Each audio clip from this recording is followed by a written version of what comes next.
In this video, we'll be discussing the oscillating sprinkler.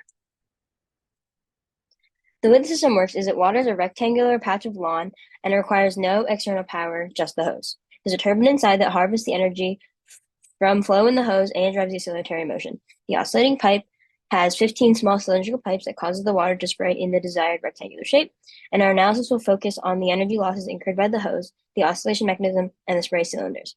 We will use the calculated losses to estimate the pressure in the oscillating pipe. The terms we will be using are little pipes, or nubs in our calculations, the oscillating pipe, and the water wheel. The points of loss discussed will be the loss in the hose, the loss due to the oscillations, and the loss in the nubs.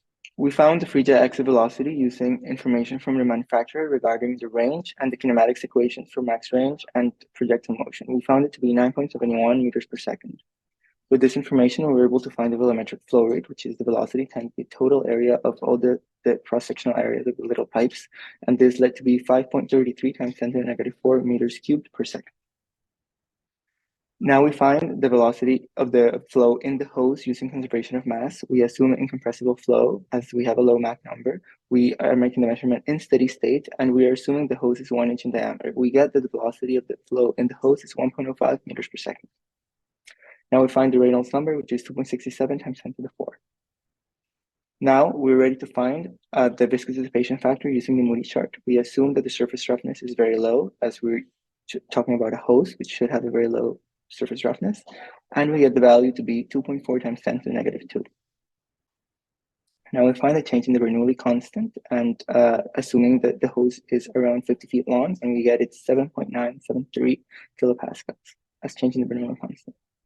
To find the losses due to the water wheel rotation, we estimated the torque that it is required to oscillate the sprinkler.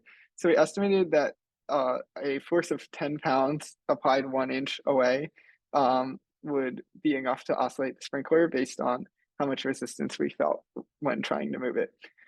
So we calculated the angular velocity according to a video of the sprinkler operating, and we used this to calculate the power to oscillate the sprinkler.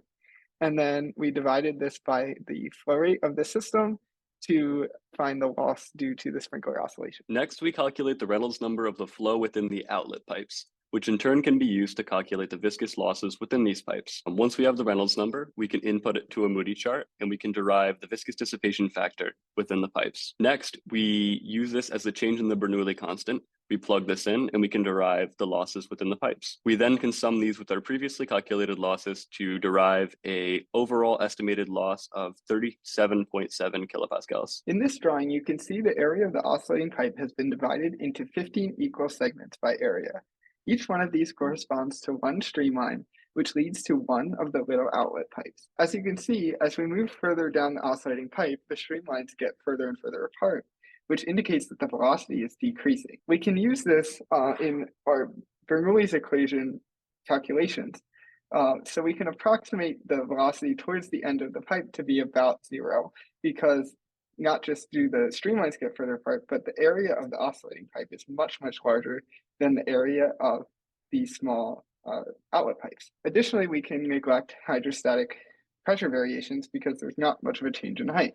We can then apply Bernoulli's equation along a streamline through the little outlet pipes, because we can assume that the flow is steady, inviscid, and incompressible because the Mach number is low, and we can add in the viscous effects after we do this calculation.